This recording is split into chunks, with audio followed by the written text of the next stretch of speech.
The views and opinions expressed on this program are not necessarily those of this station, JVC Broadcasting Management, or its sponsors.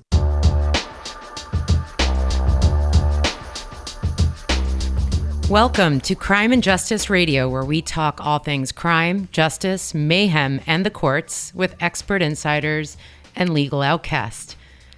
Good evening, everyone. My name is Aida Leisenring, and I'm here with co-host Bruce Barquette. Good evening, Aida. How are you tonight? I am well. We have so much to discuss. It was fun being on Jay Oliver this morning, and when he asked, there's so much going on, I realized how actually accurate that was. We've got, I don't know if we'll get to all this, but it's our sex, drugs, and R&B, aka Sounds like a good hour. Right, Cuomo's sex scandal and what it actually means in all things criminal, not civil.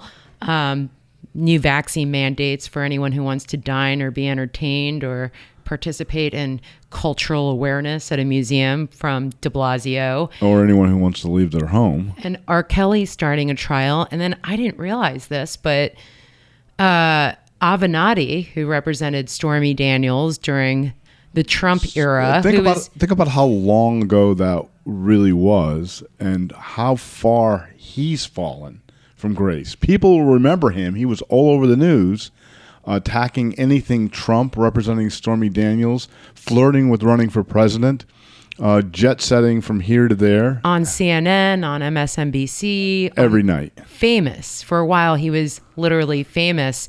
And then, it always makes me sad when, and I guess it shouldn't make me sadder, but when someone is kind of at their peak, falls from such heights, right? But there's an intangible arrogance that tells you that they're going to fall. He had it. Cuomo had it or has it. There are people that you see in the public eye, and you just have a sense this bubble is going to burst. And Avignante on every TV show that you could think of. Did you pronounce it like the real Italian way, or like Avignante?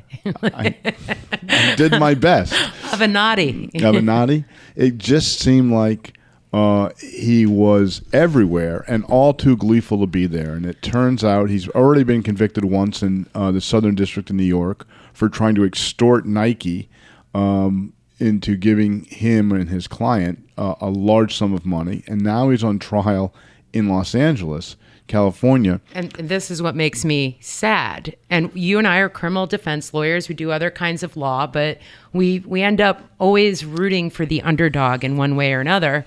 And now I see him as the, fallen from grace and the underdog, because it saddens me that he is representing himself, that he can't afford an attorney. And by the way, he should avail himself of a great federal defender if he can do so. Because you have a fool for a client if you're an attorney? Yes. It may be that the arrogance continues, that he had a lawyer representing him in New York. He lost, got convicted, and was sentenced to prison.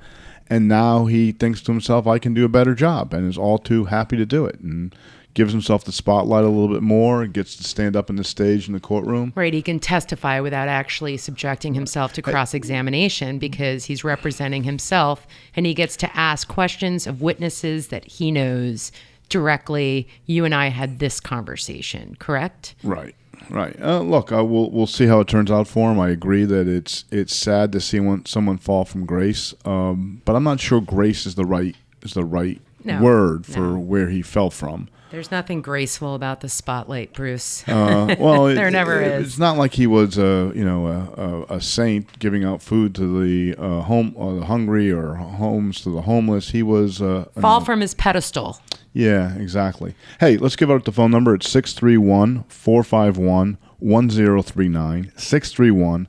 631-451-1039. We want to move to vaccine mandates, I think. Yes, but I do want to just mention to folks that people can actually start watching Robert Durst, who is the subject of Netflix's The Jinx, and the movie All Good Things, starring Ryan Gosling and Kirsten Dunst, if I'm pronouncing it correctly. And he was suspected of killing his wife in Westchester. She went missing. He did kill and dismember his neighbor, but he was acquitted of murder.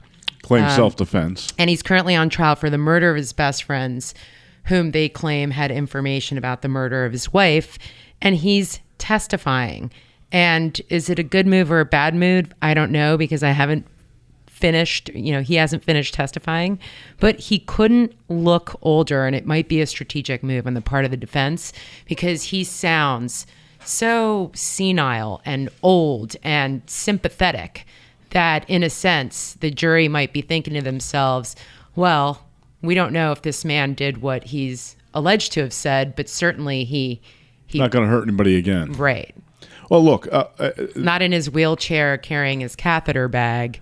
And being emptied by the prosecutor. No joke. That's exactly, or that actually happened. But I want to invite people to call in about vaccine mandates.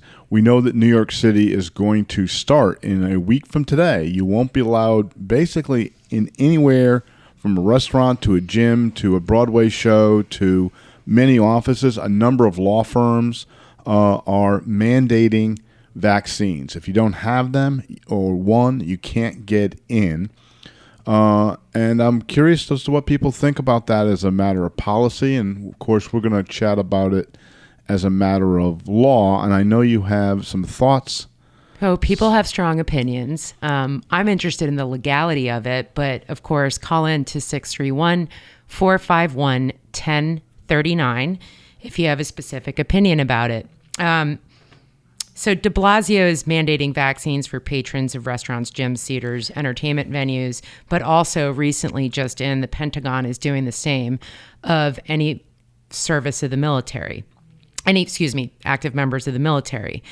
And again, you have to, if you're a good lawyer, you look at the flip side and you look at all the pros and cons legally as to whether or not this is lawful or not. And I want to take it from the perspective of the people that are being excluded. So you are being strongly encouraged to get an experimental vaccine, the long-term effects of which are unknown, and an experimental vaccine that we now know, based on evidence, does not prevent one from being infected or transmitting the virus, but is said to make the virus's effects less dangerous if you do contract it. You are told that if you do not get the experimental vaccine, you can't dine, go to the theater, movies, sports games, concerts, and the like. You are told you may be excluded in the future from shopping, going to the pharmacy, flying, traveling. Your right to liberty and the pursuit of happiness, so to speak, to peacefully assemble with your loved ones and friends over dinner is dependent on your vaccination status. And for those in the military now, their job status. And you can't sue the manufacturer of the vaccine if the vaccine injures you or kills a loved one. So you have no legal recourse whatsoever, which means no subpoena power, no ability to investigate it, obtain internal memos from the company, facts, no ability to file a wrongful death suit if a loved one dies after being injected, no lawsuit at all if you develop a permanent injury. And so to summarize, what de Blasio is basically doing is saying you don't have to, but take something experimental. You can't sue if it hurts you, but if you don't take it, you will be banned from society or you will lose your job.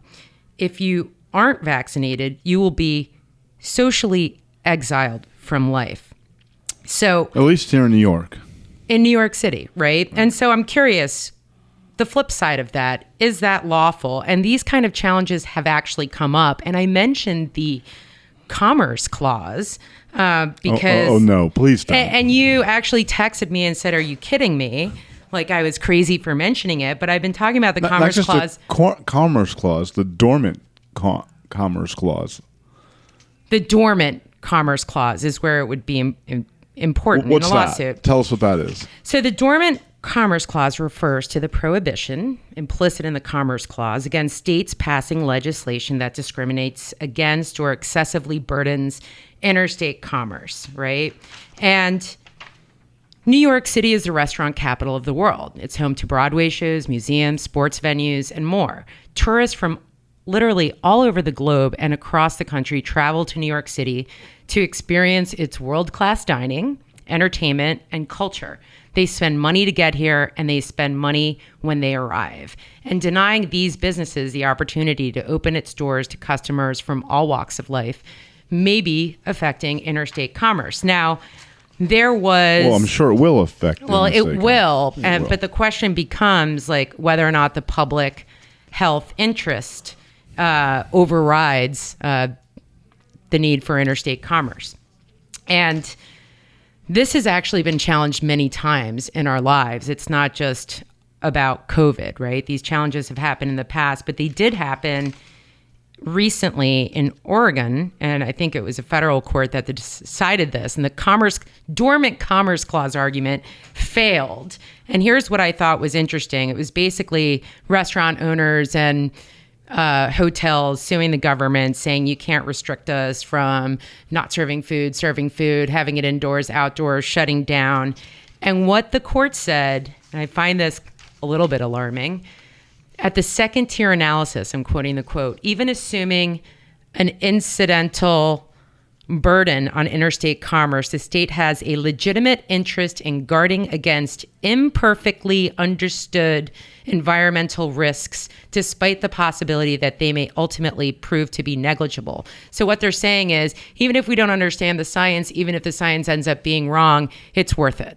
So that's not the law. That was the law according to the Oregon District Court. Right. Worth it, or the local authorities, the local governments, municipalities will be able to enact these mandates like de Blasio did, which is, look, de Blasio's mandate's going to be challenged. There's no doubt about it. Let's hear from a caller. Okay. If they're still on the line, we have Jill Gil from Quorum. Gil, good evening. How are you? Oh, hi. How are you guys? Yes, I am. It's great to speak with you. I listen to your show often, and I appreciate the opportunity to be on the air. You know, I'd love to know what my defense is against, a vendor or a corporation if I'm not vaccinated. You know, what do I file, and where do I bring it to have it heard? To sue for what purpose? You're not vaccinated, and a vendor is going to exclude you. You want to sue the vendor? Correct. I'm sorry? You want to sue the vendor? Civil rights issue. Well, it's a civil rights issue juxtaposed against a public health issue or public health interests. So the other side of the coin is, look, there's a virus that's out there. It's a pandemic. It's worldwide. It's killed millions of people across the globe, 600,000 people in the United States. And there's a vaccine which the scientists and experts and doctors say can either prevent infection, prevent transmission, or at the very least prevent serious illness if you happen to get infected. And they say further that if we don't get vaccinated and the virus is allowed to spread like wildfire, it will mutate from variant to variant and become vaccine resistant. Right. We know the argument, Bruce, but what the caller is asking is... Check for a minute. I listen to your show often and the other shows, and they often say, the other doctor that comes on for Sunrise Health, that when vaccines mutate, they get weaker, which is usually the case, not stronger. And how can I be vaccinated from something when, in fact, I can still get the virus and give it to somebody else? Right. So well, listen, your common sense is no longer, the term of art today. But what I would recommend you do is that you visit an attorney and you talk about all the different reasons why you would want to bring this lawsuit forward. I don't know you personally. It might be a case of potential religious discrimination or a violation of Disabilities Act. It could be racial discrimination, and you might have an equal protection clause argument. But as a private citizen, you would have to have standing. So you would want to sit down and talk to an attorney and discuss all the different avenues that you would have. Gil, thanks for calling in and thanks for listening. We're going to move on from this topic, and we'll come back to it again and again, I promise you. As long as Aida is a co-host, I promise you it'll come back again and again. It's a very interesting topic, and she's done a lot of work with it. Want to move to Cuomo and his legal troubles. And to do that, I want to bring in an expert, one of the partners at Barquette, Epstein, Kearon, Aida, and Laturco, Kevin Kearon. And just for like a little bit of background on Kevin, besides being our awesome partner, is he began his legal career as an assistant district attorney in Nassau County. And he's defended a wide variety of clients against criminal charges in both federal and New York State. And he has a remarkable history of success in defending cases, all sorts of cases, but also in sex crimes cases, right? So he's an expert in this area, and he was also the past chair of the ethics committee. So we welcome Kevin Kearon. Hey, man, how are you? Yeah, good. Thanks for the invite. Thanks for calling in. So we want to settle a debate because here's the deal, Kevin. Everyone's talking about the civil implications and impeachment, but the bulk of our work is criminal defense. And I want to know whether or not the complainant that just recently came forward and revealed her name, she was executive assistant number 1. She went to the Albany Police Department to file a charge. Bruce seems to think the allegations of a chest grab and a bottom grab arises to a felony or a misdemeanor. I say it's a misdemeanor. Bruce says it's a felony. Well, you could argue either side because it's not altogether clear. It's not 100% clear what the facts are, even if you know precisely what the allegations are. That doesn't mean that those are the facts. But assuming that you accept the allegations for the moment, for the purpose of this discussion, as true, my understanding is it's a claim of an unconsented to touching of the breast in one case and the bottom in another case. So there's certainly a couple of misdemeanor charges that apply: forcible touching and or sexual abuse in the second, I believe it's the third degree, is a B misdemeanor, and potentially the felony charge of sexual abuse in the first degree. And how it comes out is a function of whether or not actual force or threat of force was used. And force can be of any degree. Doesn't have to be a blow to the head and dragged behind a store or an alleyway. It simply can be physical force of any degree. Is that right? No, that's not right. That's right as it relates to the misdemeanors. Yeah. Sorry. Aida just raised her fist in the air. Forcible touching uses the term force differently than the way forcible compulsion is defined in the penal law as it relates to the more serious sexual crimes. You're correct, Bruce, that forcible touching, the misdemeanor, doesn't require force in the traditional sense that we're used to thinking about force when it comes to rape and sex crimes, any degree of touching. So it's really an unfortunate term there. And that charge is what came about when women were getting groped during New York City parades. And the prosecutors couldn't necessarily prove that those gropings were done for sexual gratification as opposed to just demeaning and degrading women. So they added that section of the law and the forcible touching. Forcible compulsion, as it relates to the felony, sexual abuse in the first degree, requires either use of physical force or a threat expressed or implied, which places a person in fear of death or physical injury. So the first subdivision is simply physical force. Yes, but in terms of rape, sodomy, sexual abuse, that's always been defined by the courts, as far as I understand it, to mean some degree of restraint or a threat, or after there's resistance, overcoming that resistance and letting the greater strength overcome a lesser strength. So, no, I think otherwise there'd be no difference between the felony and the misdemeanor. So, yes, I think forcible compulsion as a felony is the lesser likely of the crimes to be charged, and it remains to be seen what the facts are. And sometimes, as you guys know, prosecutors overcharge. Right. They charge the most serious charge possible. But let's just assume, and I'm not going to brag that I believe I was right, Bruce. But let's just assume according to Kevin, but go ahead. That presumes that I'm right. Yes, it does. But listen, let's assume This Not is the actually what worst-case goes on scenario. in our law office, by the way. All the time, all the attorneys argue like this when we're discussing how We're they get never our in cases. agreement. But anyway, so let's assume that Cuomo gets charged with a misdemeanor. Let's not be dramatic and say he gets charged with a felony. Now, in my experience, when someone's charged for the first time with a misdemeanor sex crime, they generally don't necessarily have to do jail, even though they face up to a year. But there are other consequences that can make their life extremely difficult. And can you talk to us a little about registration and what that means? Why don't you hold that thought, Kevin, and we'll take that up when we come back after the break because we only have a few seconds left. I just want to finish up or wrap up the vaccine discussion by saying we're not endorsing taking vaccines, and we're certainly not telling people not to take vaccines. It's simply a discussion of the legal ramifications of that. I don't want anybody to think that we're anti-vaxxers or pro-vaxxers for that matter. We're simply discussing it. We'll be back in a few minutes to talk more Cuomo.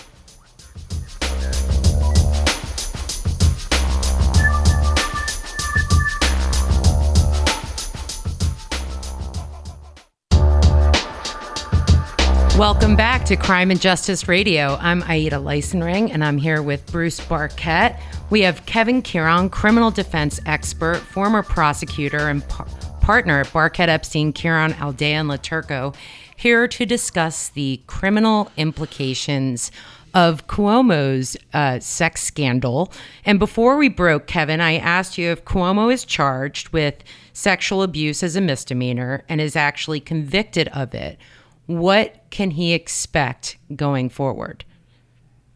Well, there's no mandatory minimum jail time, although jail is an option. It depends whether he's convicted of forcible touching as an A misdemeanor, in which case he's exposed, pardon the pun, to a year in jail, or the B misdemeanor of sexual abuse in the third degree, in which case he's at least exposed to 3 months in jail. But there's no requirement of jail time. It could be probation. It could be another type of sentence. And I think you were asking about the possibility of sex offender registration obligations. That's right. For the listeners, 25 years ago, New York State enacted laws known as the Sex Offender Registration Act, that in addition to potential prison time for a sex crime, requires a designated sex offender to register. And essentially that becomes a form of public notification. So it's very difficult for sex offenders to live peacefully because their neighbors tend to find out their history. And let me not speak of Cuomo, because not only is he not convicted, he's not charged. So let's just speak to someone in his situation. No prior criminal convictions and convicted of either forcible touching or sexual abuse in the third degree, or both, as misdemeanors. My belief is that there's no chance he'll be obligated to register as a sex offender, because the law doesn't compel registration as a sex offender for either one of those convictions unless you have a prior conviction for forcible touching or any other sex offense, or your victim is under the age of 18. And neither one of those sets of facts applies in this case. So no. On the other hand, if somehow he's charged with and convicted of the felony sexual abuse in the first degree as a Class D violent felony, then yes, that qualifies for registration, and he'd have to register. And or any such person would have to register. And I think that even with certain misdemeanors, there are mandatory conditions preventing these individuals from living anywhere near a school, right? Only while they're on probation or parole, right? Well, yes, that's true. You can't reside within 1,000 feet of the school or a daycare center or certain other types of facilities or institutions for young people. But that's yes. So that's so. Let's stop for a second. And Kevin, thanks so much for calling in. Appreciate it. We hope to have you back again. We have to remember. My pleasure. I have to remember how Bye, Kevin. great he is at defending these cases. I just feel like I got to say he's that. amazing, and he's really tall and handsome, and has this incredible bow tie collection. Aura about him. And bow tie collection. If anyone's ever watched him at trial, he is so memorable. You will never forget him. But now we're gonna. But I want to stop for a second before we get to our next guest. I want to stop for a second and just consider the magnitude of what we're doing. We're sitting around discussing whether or not the governor of the state of New York, the sitting governor, elected 3 times, is going to be convicted of sex abuse, forcible touching. Will he go to prison? Won't he? Will he have to register as a sex offender? Will he not, because of these allegations? And as Kevin pointed out, he hasn't even been charged yet, but we're criminal defense lawyers. That's where our heart is, regardless of our politics, regardless of what we think of Cuomo. So we brought in an expert that you're going to introduce. Steve, let me just get right to it because he's got a lot to say on the subject matter. Stephen Brandt is one of my favorite lawyers in the world. He's a criminal defense attorney. He's board certified. I guess in Texas they certify you. And he has, he went to my alma mater. He grew up in Long Island, and he also was a U.S. Air Force officer in the Judge Advocate General Corps. He was a former prosecutor. He was involved with some of the most high-profile political prosecutions at the time, Tom DeLay. But he now lectures and regularly writes about false sexual abuse allegations or the dangers of false sexual abuse allegations and how Me Too is affecting the presumption of innocence. And although there are a lot of people right now in New York who are not a fan of Cuomo and are maybe enjoying this, my knee-jerk reaction... Who could that possibly be? I remain silent there.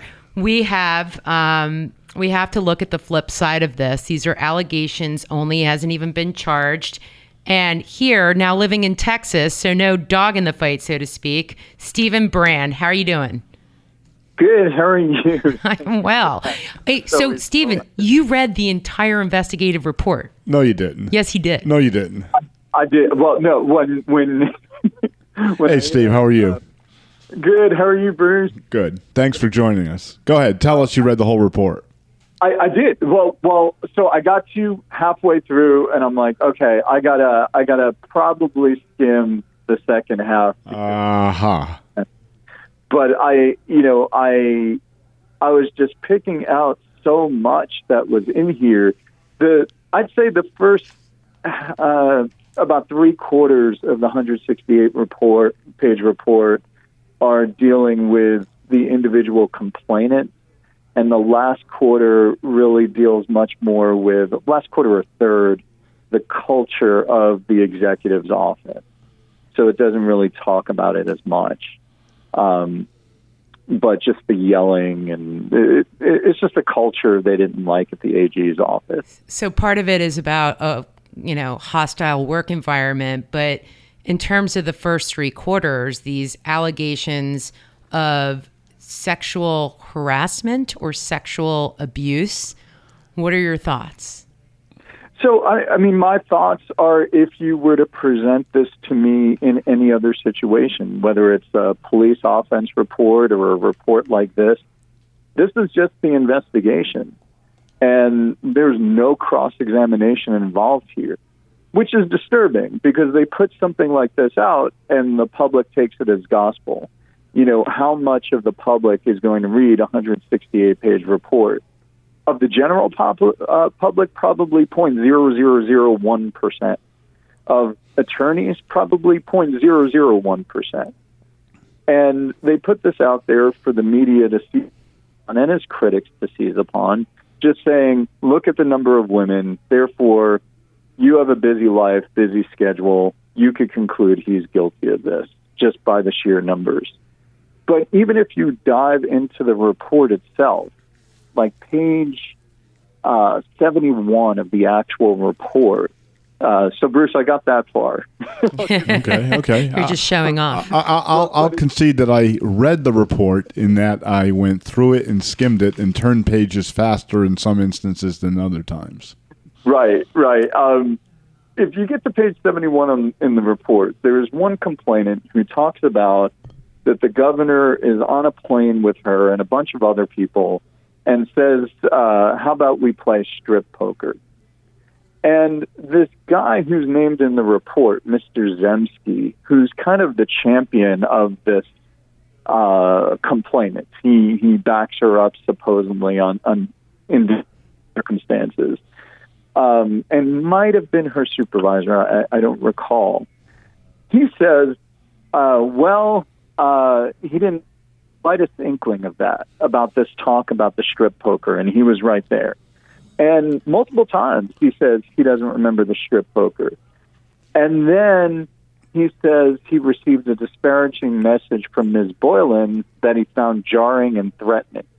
and then he rereads her description of the events in her Medium piece, and the way she responded to the comment, and that kind of struck a note of familiarity. And then all of a sudden, oh yeah, I remember the strip club. So, but isn't that how witnesses' memories are refreshed? Sometimes you don't remember, and then when someone recounts it, you do. Well, you know, I'm thinking that it's so specific, and the place is so specific that that's something you either remember or you don't. It's not, and especially the language that he uses to these AG investigators in the report. Like, I don't have the slightest inkling of what you're talking about. And we're talking about a circumstance where you're on, you know, this private plane with the governor, and we're talking about strip poker. It's just not something you hear every day. Maybe you do. I don't know. Well, I don't. Well, I know. Aida, do you hear about that every day? no, I don't. Hey, look, talk to us a little bit, Steve. I mean, you said that there were, we all know there's 11 women who have made various allegations, some of them creepy comments, some of them more serious that actually might rise to the level of true. They're criminal, certainly in New York, and I guess in every state in the country. How do you go about defending these allegations, given the breadth of the sheer numbers of them? There's 11 people that are saying something. So you know, as the governor, you've got to go 11-0. You can't lose one. You lose one, you're done. Right. You know, I think part of that investigation needs to be looking for your smoking gun. Like, what is the motive for all of these people coming forward? You know, is there one? And, you know, or is there a common thread amongst the accusers? Well, they're all annoyed about working with him. They didn't like being in that environment. Isn't that a possible motive for embellishing and coming forward to what was really some middle-aged guy making a few creepy comments suddenly turns into proposition, uncomfortable in the workplace, touched me too hard, kissed me close to my mouth on the cheek?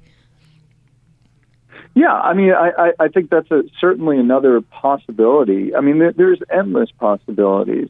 There's, you know, one of the things that jumped out to me after reading the report,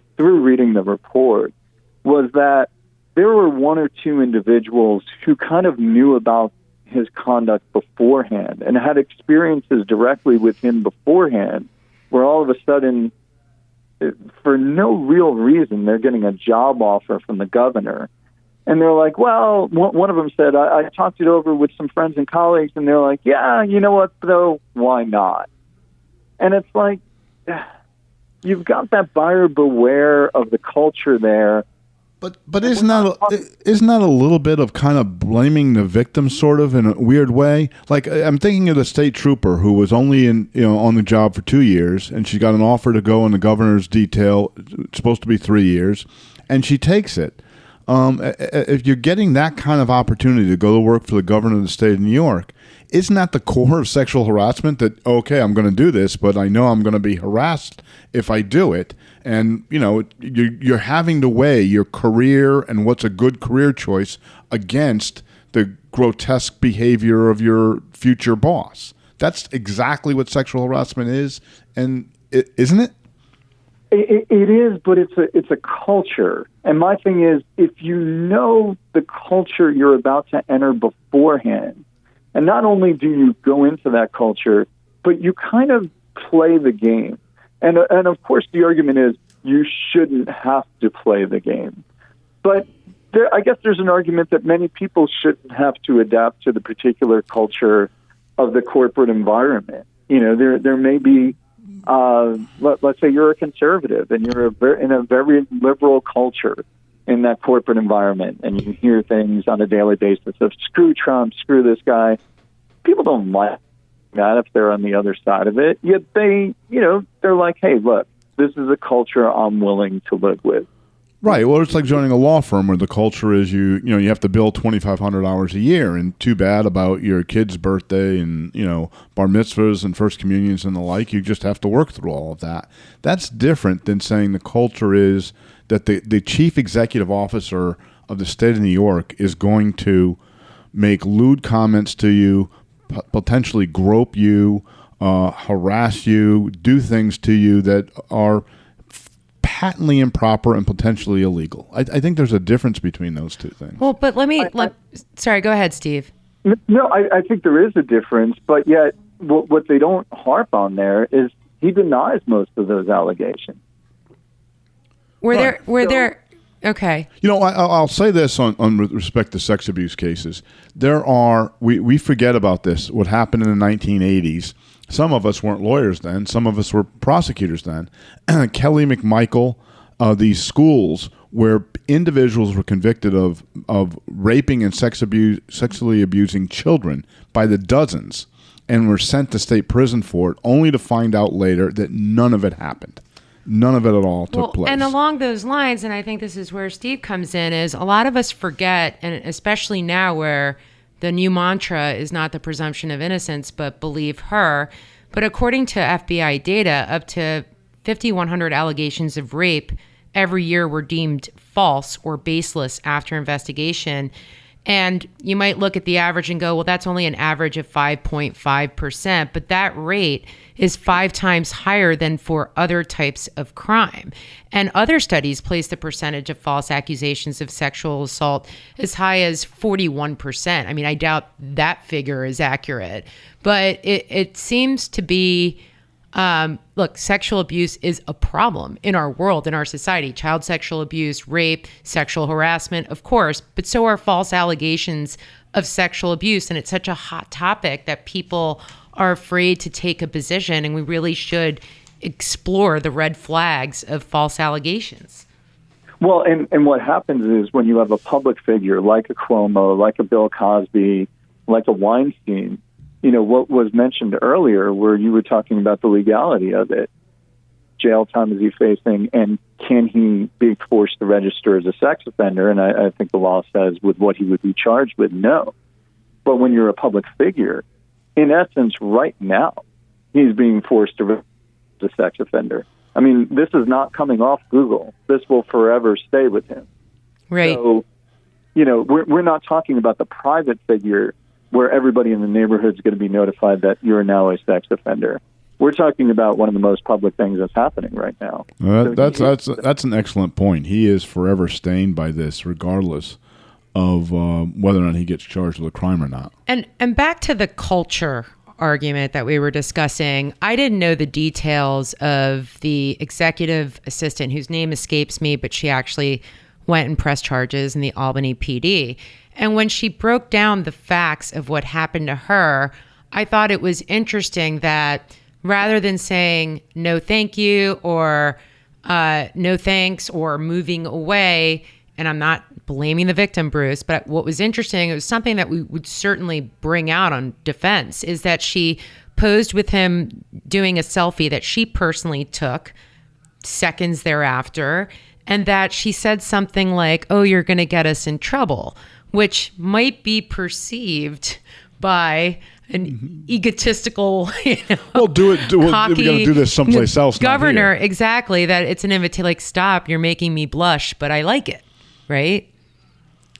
Well, and you have that possibility with a lot of these allegations. I mean, you have one in this report where she's like, oh, and then I gave him my personal cell phone number. And he even asked, why are you doing that? And she said he seemed to be implying something nefarious. But she's like, well, I kind of figured, you know, wouldn't most people give their employer their personal cell phone number? God. And, you know, so that goes some regret they did, but yes. Yeah. I mean, so that goes throughout the report. So all I'm saying is, wouldn't you want to see these cross-examinations, and shouldn't we see these cross-examinations? This is the duly elected governor for the third time of New York State. Regardless of what, you know, certain individuals' personal opinions of the guy might be, shouldn't this all be subject to thorough cross-examination? A due process. All be properly vetted. And that's the problem with these investigative committees that don't afford people due process. And in a case as serious as sexual abuse, where it's over and done. Your reputation is over before you've been acquitted or convicted, right? Before you've even been charged. You should certainly have the ability to have one's lawyer cross-examine the witnesses, subpoena other information, call other witnesses to essentially testify in the court of public opinion or impeachment. Well, we all can agree on that he's entitled to due process, and if he can't get it, then all of us are in a heck of a lot of trouble. He's the governor of the state of New York. He ought to be entitled to a trial or some kind of ability to challenge the allegations on their merits. And so far, he hasn't had that. And we'll see what develops as time goes along. But for sure, everybody should be entitled to that. And you have to remember, some of these allegations, or all of them, could be false. We just don't know yet. Well, and this is a classic example, too, of the media doing what media does, which is putting somebody on a pedestal, which they did with Cuomo during COVID for a certain amount of time, championing him as their hero, and then, once they have the opportunity to run with that and they're done with it, let's find a way to chew them up and spit them out. Because sex sells, race sells. It's like they say the vicious cycles of domestic violence. This is like that version for the media. And we actually have to go, but Stephen, how do people find you? Oh. Website. They find us at www.brcriminallaw.com. Thank you for allowing me to plug Brandt and Resendez Law. Well, you're fantastic. We worked on a long murder case together with favorable results. Thanks in part to you. Barquette Marion. I mean, you're Barquette Epstein. No more Marion. I'm sorry. That's how long I've been with you. That's okay. That's okay. It's been a while. I think Marion still exists, just not in our universe. So thanks, Steve, for coming on. Next week, Doug Wigdor, who has been the guy representing women in sexual harassment cases, Fox News, Bill O'Reilly, and everybody else. We'll see you next week. The views and opinions expressed on this program are not necessarily those of this station, JVC Broadcasting Management, or its sponsors.